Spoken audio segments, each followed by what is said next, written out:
podcast Trabajo Social, trayectorias, desafíos y miradas.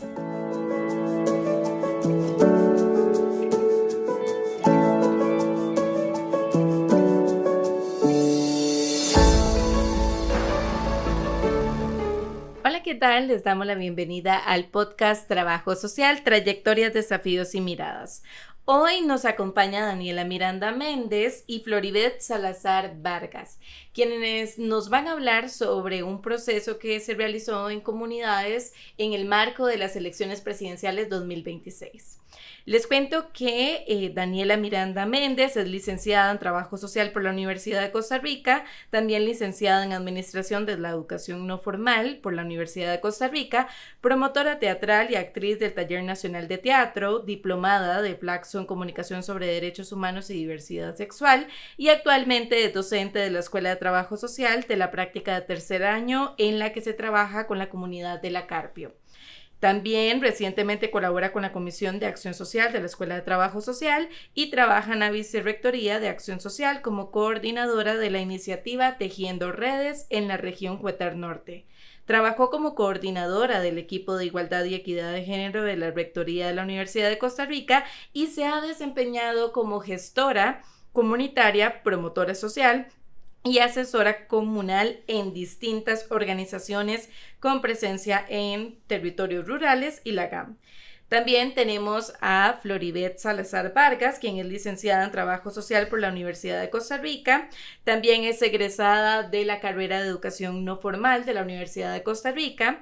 Actualmente se encuentra cursando su maestría en Derechos Humanos de Niñez y Adolescencia y es coordinadora del eje de trabajo local del PRIDENA de la Universidad de Costa Rica y actualmente inició a coordinar el eje de acción social de la Escuela de Trabajo Social de la Universidad de Costa Rica. Su labor se ha enfocado en el trabajo con comunidades, con niñeces y adolescencias, la parte también de cultura y arte y la prevención de violencias.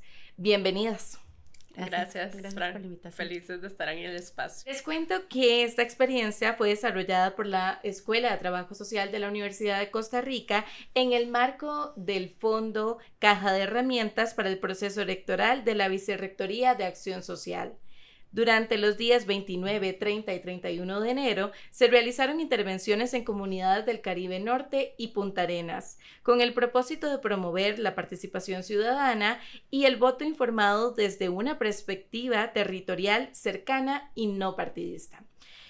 Como parte de este contexto, pues bueno, estas dos docentes de la Escuela de Trabajo Social tomaron un papel muy importante y hoy quiero que conversemos de esto. ¿Cómo surge este vínculo con el Fondo Caja de Herramientas para el proceso electoral? Claro, Fran, yo creo que lo primero es colocar que definitivamente estábamos en una coyuntura muy importante, ¿verdad? Como lo son las elecciones. Y bueno, la Escuela de Trabajo Social no se podía quedar por fuera, ¿verdad? Yo creo que comunidad académica tenemos una responsabilidad también de posicionar ciertos temas y la Vicerrectoría de Acción Social hace esta convocatoria a través de una circular, ¿verdad? Y nosotras la revisamos este año. Digo nosotras, el Consejo Académico de la Escuela de Trabajo Social, y vemos ahí una oportunidad. Sin embargo, teníamos muy poquito tiempo para ejecutar, ¿verdad? Esto lo empezamos a ver la primera semana de enero para poder formular todo el proyecto y lanzar una propuesta. Entonces, era muy desafiante. Hablamos inicialmente de generar un posicionamiento, ¿verdad? Sobre lo que estaba pasando y esto lo trabajamos en conjunto, pero también veíamos necesario ese acercamiento con las poblaciones directamente y a partir de ahí, desde la Comisión de Acción Social, en la cual también forma parte Daniela, como bien mencionaste, empezamos a pelotear ideas básicamente para ver qué podíamos hacer y a empezar el enlace con la Vicerrectoría para concursar por el fondo, ¿verdad? Y a partir de esto enlazar proyectos de acción social que ya están en los territorios con la propuesta que veníamos formulando para tratar de llegar a la mayor cantidad de población posible. ¿Cómo fue entonces esa selección de la población, de los territorios y qué particularidades encontraron en cada una de las comunidades?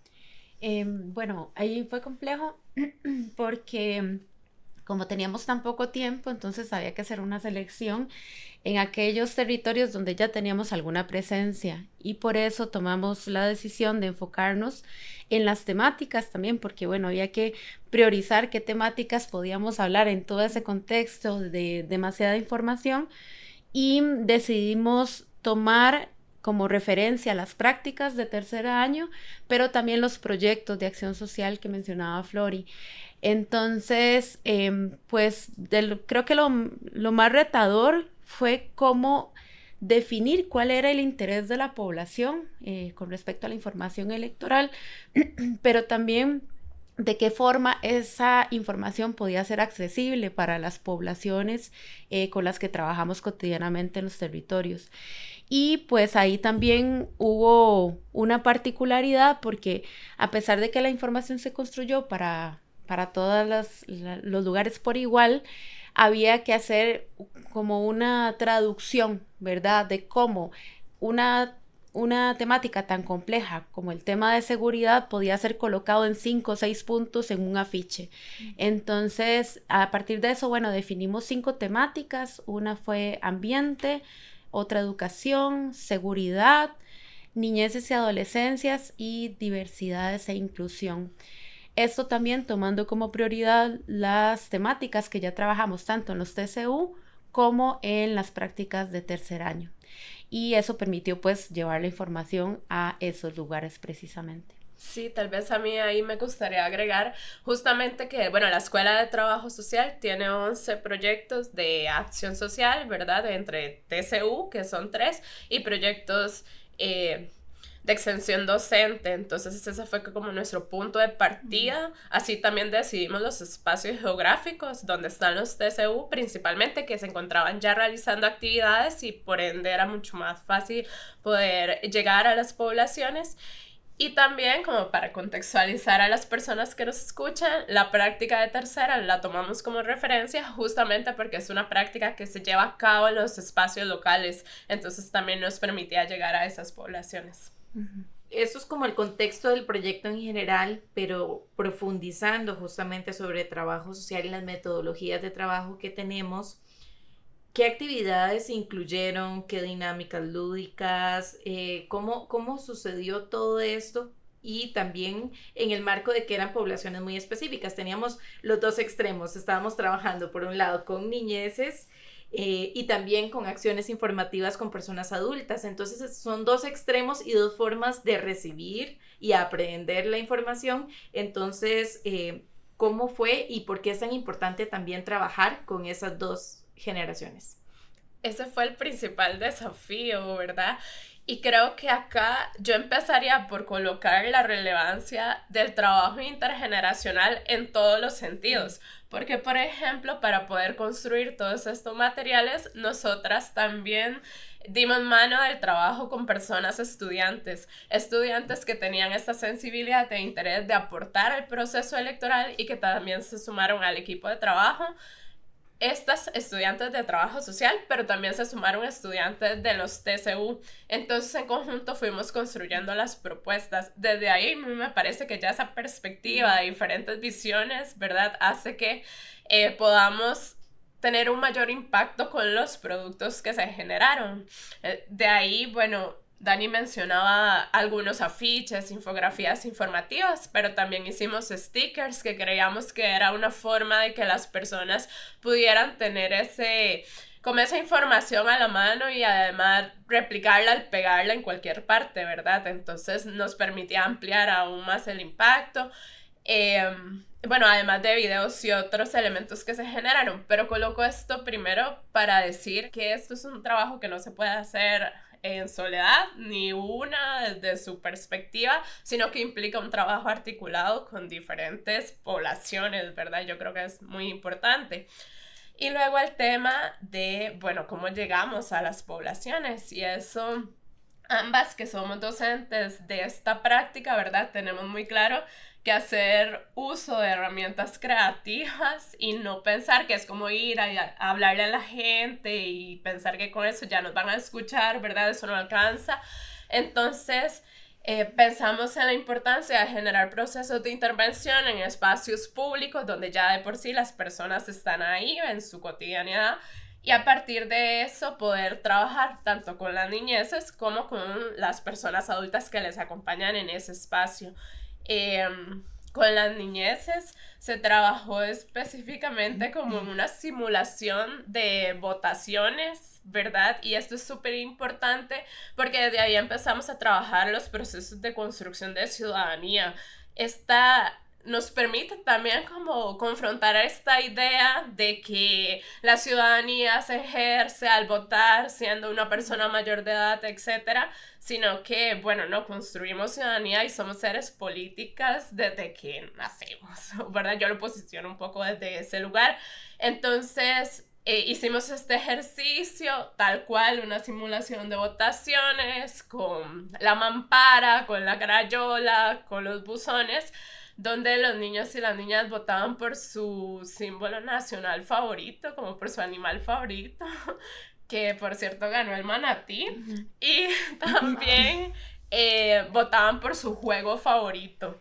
Entonces, a partir de esto, bueno, pues también les explicábamos por qué el voto es secreto, cómo es que se lleva a cabo la dinámica de votaciones, etcétera, pero desde algo más cercano también, porque sabemos que existen simulaciones de voto, pero estas también parten desde una perspectiva adultocéntrica, ¿verdad? Porque también le ponemos a votar por una persona que lo que conocen es lo que las personas adultas les dicen, ¿verdad? Entonces, la idea era que fuera algo que tuviese sentido para ellos y ellas. Y bueno, esta es una iniciativa que surge de una de las estudiantes de TCU. Eso además de diferentes dinámicas lúdicas, perdón, de activación del espacio. Y al mismo tiempo, pues vamos conversando con las familias. El simple hecho de que las niñeces estén votando y realizando como esta dinámica ya nos permite de algún modo contrastar el tema del abstencionismo, que esto también era un tema desafiante en estos dos territorios. Son provincias que tienen un alto porcentaje de abstencionismo, ¿verdad? Entonces, como hablar de por qué es importante votar era una de nuestras premisas principales. Y bueno, pues ya llegar de manera accesible a las personas adultas más desde el diálogo, desde conocer sus inquietudes, qué temas en esa comunidad están resonando y poder conversar. Ahí hubo pues conversaciones súper interesantes que tal vez podemos mencionar más adelante, pero bueno, un poco partieron desde ese lugar. Y también pues desarrollamos un proceso de construcción de mural con la temática de participación juvenil principalmente, ¿verdad? Y ahí esa era la intención, como con personas adolescentes también se había trabajado previamente qué significa para ellos y ellas la participación, y a partir de eso se genera un boceto que posteriormente se realiza en un colegio en una comunidad de Guapiles, con la intención de dejar plasmado también qué significa la participación juvenil más allá también de un proceso electoral. Más allá lo digo porque bueno, ya las elecciones se realizaron, ya esto fue, pero la participación juvenil, la participación política, eso tiene que ser una constante. Y justamente con el tema de los murales hemos visto como una herramienta de arte para transformación, para hacer expresión política, y eso nos lleva también a pensar qué otras herramientas utilizaron para promover el voto informado, y también cuando hablamos de voto informado, cómo se verifica la información, qué es ese informado. Tal vez algo importante con lo que mencionaba Flori, que me parece valioso colocar, es cómo en este momento político que vivimos, ¿verdad? Como sociedad costarricense, tenemos un exceso de información que no sabemos ni de dónde proviene, ni con qué intención se está construyendo ese lenguaje de comunicación. Entonces yo creo que lo que mencionaba Flori, de que las estudiantes participaron, fue fundamental porque también nos permitió conocer de qué otras maneras una puede comunicar sin que sea una cuestión cuadrada, ¿verdad? O que sea una cuestión vista desde una mirada muy adultocéntrica, de donde una siempre quiere colocar lo que para una es importante, pero cómo eso se traduce en un sticker para las personas más jóvenes, ¿verdad? O en estas técnicas que las estudiantes de TCU pensaron en cómo acercarnos, ¿verdad? A que los chicos y chicas puedan votar por un animal y no necesariamente por una papeleta. Y creo que el voto informado se centró, bueno, primero hicimos un trabajo de revisión de todos los planes de gobierno, pero de las 6 fuerzas que estaban en ese momento posicionadas en los primeros lugares después de la encuesta del CIEP, que eso fue como un parámetro importante a considerar, porque bueno, eran muchos partidos y no teníamos capacidad de analizar todos los planes de gobierno, entonces por eso también sacamos estas temáticas que te mencionaba anteriormente, y a partir de eso se hizo una revisión, hice un contraste de cuáles eran las principales propuestas que tenía cada uno de esos partidos. Y a pesar de que el afiche llevaba esa información, el acercamiento que realizábamos para hablar con las personas era de, le quiero invitar a votar. Y más allá de, vea, lea esta o esta otra propuesta, es por qué su voto importa, en qué impacta su voto. Y bueno, pues fue muy duro. Yo estuve participando en las actividades de Caribe, pero también esto fue algo que nos comentó la compañera Grace, que fue la que llevó a cabo la iniciativa en Punta Arenas, y el nivel de abstencionismo es correspondiente y consecuente con el nivel de abandono que tienen estas comunidades. Entonces, hablar de un voto informado era retador porque era de entrada tener esa resistencia de para qué voy a votar, vuelva a ver este lugar, aquí donde está presente el gobierno.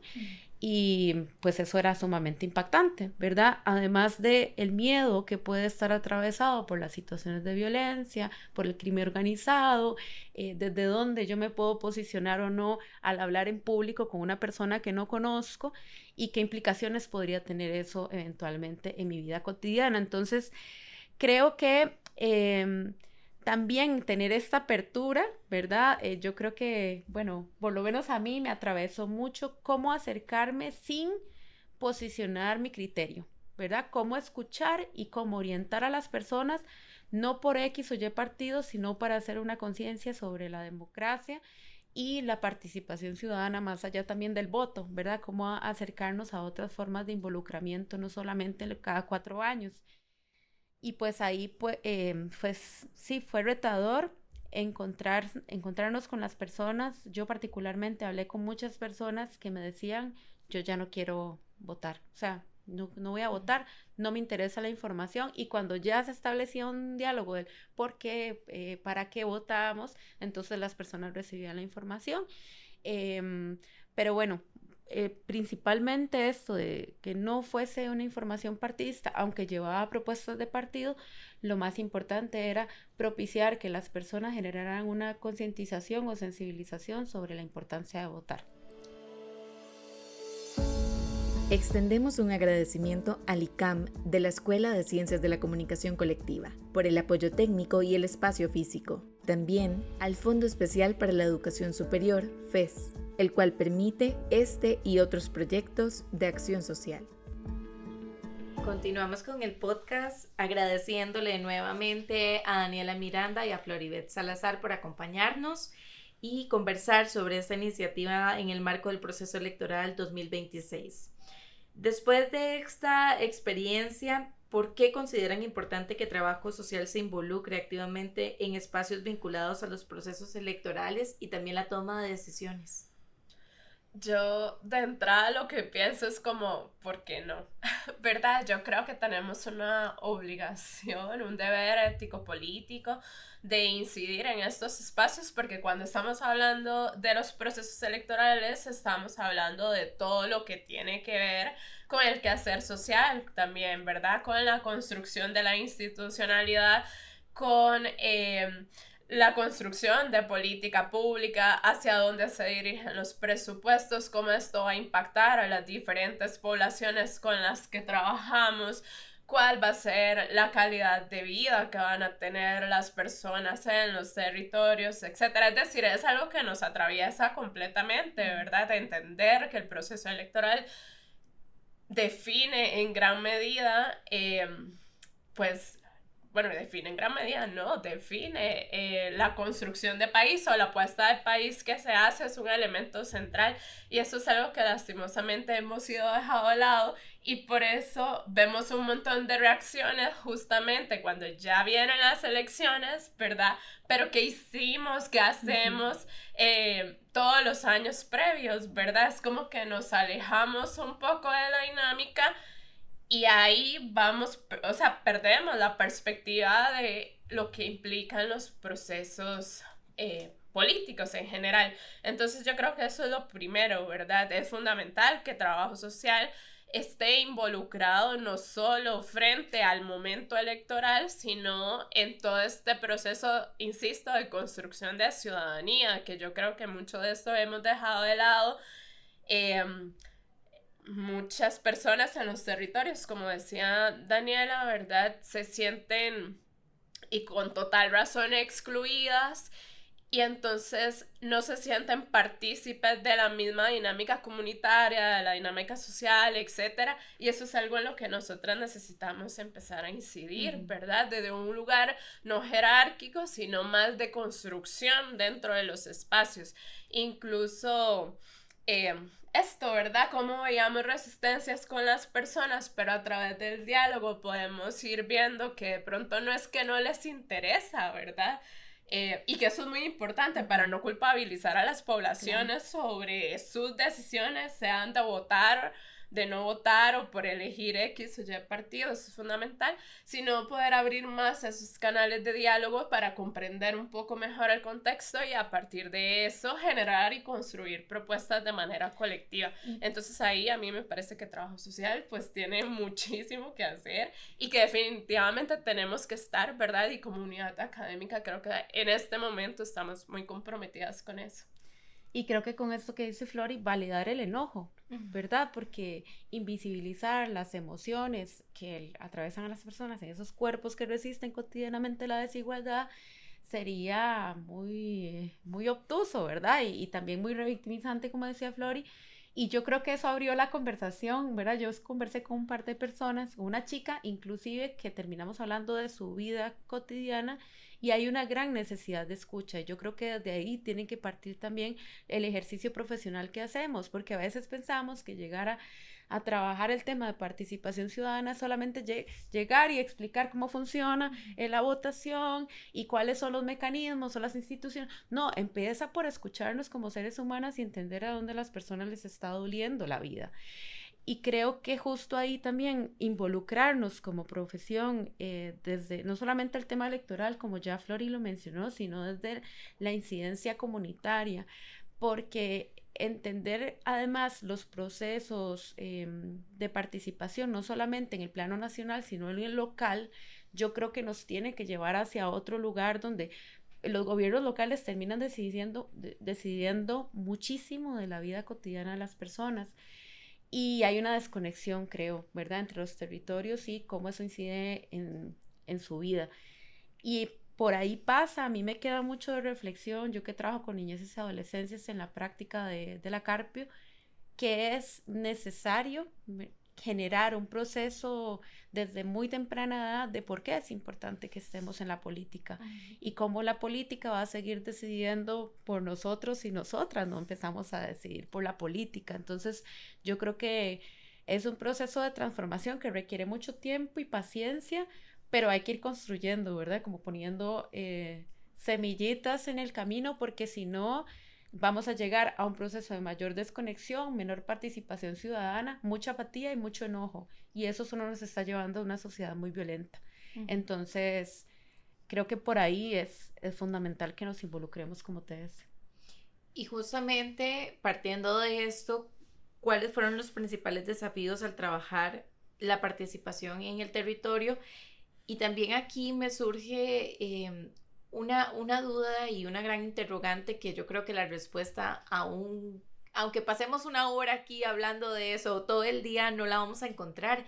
Y es justamente el desafío de cómo podemos trabajar la democracia más allá de solamente el proceso electoral.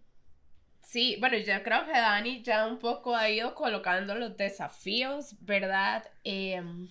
creo que esta visión macro del abandono estructural en los territorios es un tema importante porque nos supera, ¿verdad? Incluso como comunidad académica, como personas proponentes del proyecto, es algo mucho más complejo que genera estas resistencias en las poblaciones, ¿verdad? Y que hace que entablar esos diálogos implicara un trabajo muy consciente sobre todo.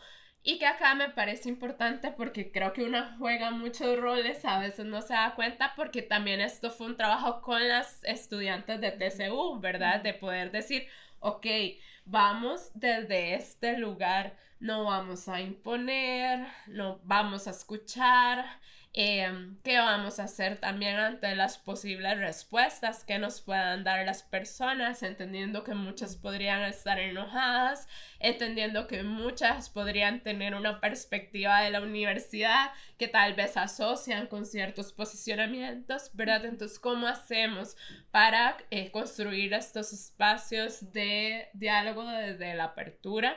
Eso también fue desafiante. Y bueno, no sé si quieres agregar algo ahí antes de ir con la pregunta.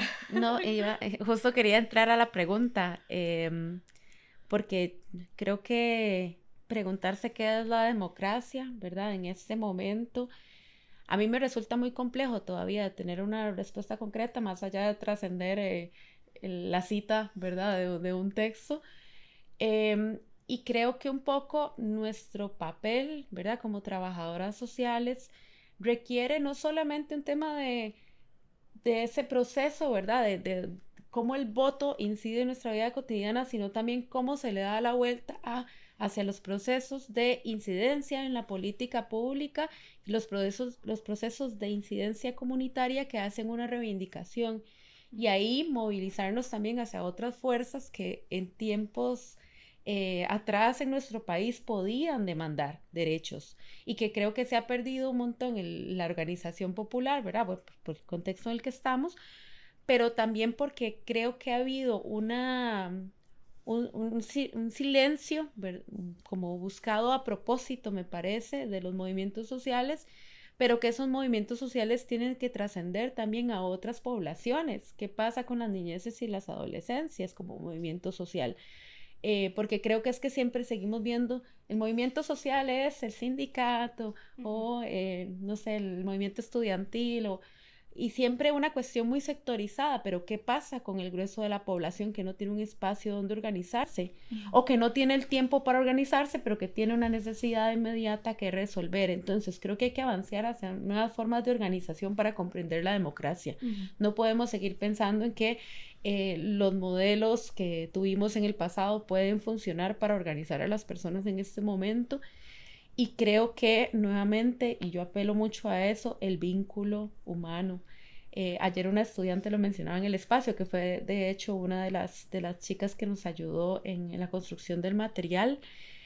Y yo creo que es eso. O sea, no vamos a poder avanzar como sociedad si seguimos vinculándonos de formas tan agresivas, arrasantes, ¿verdad? Y feroces, porque finalmente en el día a día es donde podemos transformar, ¿verdad? Para llegar hacia otro lugar. Entonces, bueno, eso. Sí, yo coincido completamente, ¿verdad? Yo creo que el contexto actual nos demanda transformaciones en todos los sentidos, de comprensión de la realidad, de análisis coyunturales, y que definitivamente son necesarias nuevas formas de organización desde estas lecturas, ¿verdad? Porque también uno sigue escuchando muchísimo esta demanda de, bueno, pero es que las personas no se organizan, es que no participan, es que no llegan, cuando el contexto no permite que eso sea posible. Hay un desgaste, hay una triple jornada laboral, no hay condiciones económicas, ¿verdad? O sea, hay demasiados elementos que parece que incluso las personas de ciencias sociales a veces obviamos, ¿verdad? Y a mí eso me parece una preocupación y por eso yo creo que siempre una debe como revisar un poco desde dónde está construyendo los procesos y también seguir apelando a estas otras formas creativas para generar esas diferentes formas de transformación Bueno, ya antes se decía, yo seguiré apelando por procesos de arte, juego, porque además no solo en sí mismos son procesos políticos que nos permiten construir, sino que también permite una descarga ante todo esto que mencionaba antes, ¿verdad? Yo lo menciono mucho en clases, como el poder que tiene la risa. Es que desvalorizamos tanto ciertos elementos que realmente podrían transformar como no tenemos idea, ¿verdad? Porque ¿qué significa para una persona que está viviendo situaciones altamente complejas llegar a un espacio en el que se sienta segura, donde pueda hablar y donde pueda disfrutar, donde se pueda reír, donde pueda decir lo que quiera, ¿verdad? O sea, solo eso ya nos permite ir rompiendo o ir rompiendo en la cotidianidad, y a partir de eso es que empezamos a tejer otros procesos. Pero si no, si es desde la demanda de generar mayores presiones en los cuerpos y en los territorios, al final terminamos haciendo procesos violentos también, y eso es algo que tenemos que tener muy presente. Yo creo que podríamos tener toda la temporada del podcast conversando de esto, porque además ha sido un año muy intenso en cuanto a el problematizar todo lo que está pasando, ¿verdad? Verlo de otras perspectivas, pero justamente con esto que decía Flori, nos permite como ya ir cerrando el podcast, justamente cómo podríamos desde diversos espacios contribuir a una reconstrucción del vínculo entre la democracia, la participación, la defensa de los espacios y todavía más recuperar todo este tema de integrar poblaciones, de luchar todavía por derechos. Entonces, desde su experiencia, desde su perspectiva del trabajo con estudiantes, con personas en comunidad, ¿cómo podríamos hacer esto? Bueno, yo creo que es una tarea muy compleja. Tal vez ahorita no tenga la respuesta. Creo que eso es algo que uno puede construir con cada territorio de forma muy particular. Pero si hay algo que he ido aprendiendo en estos años es que justo construir no se puede hacer en soledad, como decía Flori al inicio. Y creo que hemos venido viviendo procesos de individualización cada vez mayor y también de vivir en soledad, mucha desigualdad. Y creo que en la medida en la que una colectiviza su dolor, se puede tener un mayor acompañamiento, una mayor posibilidad de gestión de esas necesidades. Y creo que ahí también, en esa reconstitución del tejido social, necesitamos definitivamente echar mano de procesos de asistencia social, ¿verdad? O sea, la universidad también, eso es muy complejo porque no se puede resolver todo, ¿verdad? La U tiene un rol muy específico y concreto, pero creo que eso nos posibilita abrir otros puentes y tejer redes con otras instancias y otros espacios, tanto de sociedad civil, actores locales, pero también de actores políticos importantes. Porque si bien la política social ha venido en un recorte sistemático, pero aún quedan espacios que se pueden recuperar, y yo creo que no hay que abandonar esa lucha a recortar, bueno, cerremos esta institución y bueno, ya, no, hay posibilidades de seguir luchando como colectivo profesional, creo yo, en demandar que las poblaciones que atendemos tengan realmente una garantía de sus derechos. Y eso solo se logra entrando en los espacios políticos. Eso ¿verdad? Necesitamos posicionarnos como universidad y como escuela, y que creo que se ha venido haciendo, ¿verdad? Generando pronunciamientos, buscando alianzas. Y algo muy importante también de cómo reconstruir ese tejido social, yo diría que parte mucho de la humanidad y el cuidado. Bueno, nosotras que hemos venido trabajando hace algún tiempo y en este proceso que fue muy demandante, que además quiero reconocer el trabajo de Flori, porque hizo magia en un par de semanas, y también por reconocer el trabajo del consejo académico, de la dirección, de la escuela, de posicionar este tema. Pero si hay algo que nos sostiene y nos sostuvo y que creo que nos va a seguir sosteniendo como equipos de trabajo para reconstituir o tejer nuevamente la sociedad en la que estamos, o reconfigurar un poco, es cuidarnos como seres humanos, ¿verdad? Porque nadie funciona bajo presión, nadie funciona en el desgaste, nadie funciona desde el dolor, y eso solo nos genera seguir teniendo formas de trabajo y de comprender la sociedad desde la tristeza, desde el enojo, desde la violencia, y yo creo que no podemos seguir caminando hacia ese lugar, ¿verdad? Entonces algo que yo quiero recuperar de ese proceso que me enseñó mucho fue, a pesar de que había tanto que hacer, siempre hubo mucho cuidado, y creo que ese mismo cuidado se trasladó con las personas estudiantes, ese mismo cuidado se trasladó con las personas de las comunidades, y por eso también hubo apertura, porque hubo resistencia, pero también hubo mucha apertura y las personas se acercaron más desde su corazón y no tanto desde su enojo. Entonces creo que hay que cuidarnos. Uh-huh. Sí, bueno, yo aportaría algo muy puntual porque coincido completamente, ¿verdad? Y es que me ponía a pensar, creo que es Augusto Boll que habla de cómo abrir el aparato sensible en los procesos, ¿verdad? Y esto es justamente cómo entendemos que somos seres que escuchan, que sienten, que observan, que huelen, es decir, cómo hacemos procesos de intervención donde todos esos elementos se conjuguen, y esto implica otros grados de complejidad, y por eso a mí me encanta trabajar desde los procesos más de artes, ¿verdad?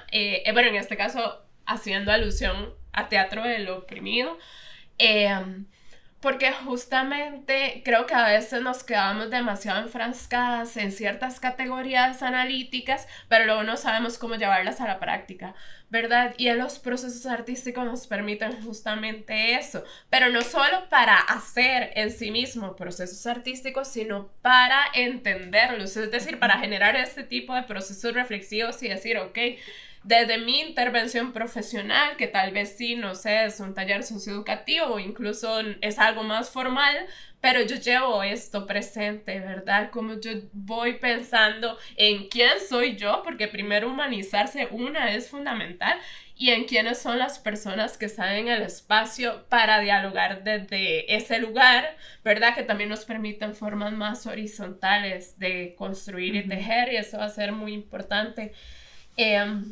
Con el tema de defender, siempre hemos tenido que defender, ¿verdad?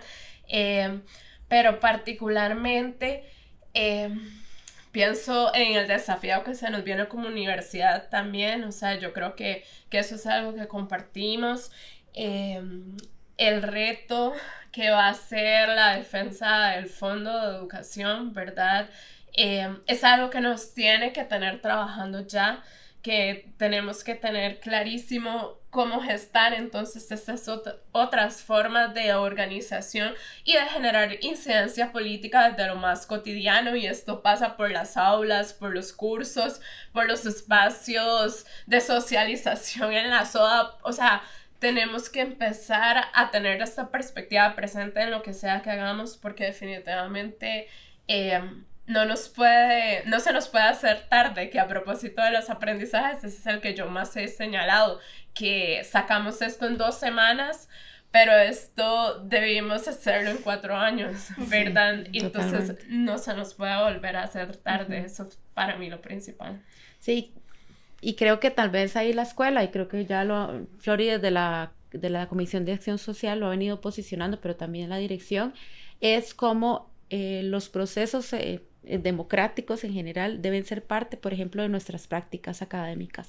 Y yo ya he venido, ¿verdad? Ahorita que ya empieza el semestre, ya lo traigo aquí en cómo posicionar este tema siempre, ¿verdad? Porque empezamos a trabajar en, no sé, recreación, ambiente, violencia, ahí siempre está la democracia o la no democracia.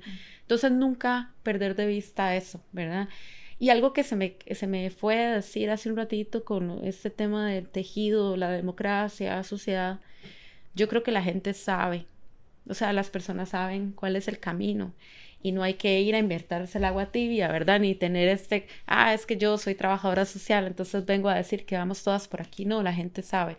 Hay otras formas de organización, no sé, por ejemplo, en Upala, que no necesariamente estuvo en este proceso, pero las mujeres productoras diciendo, ya el comercio no da, organicémonos entre nosotras y las mismas cooperativas nos vendemos.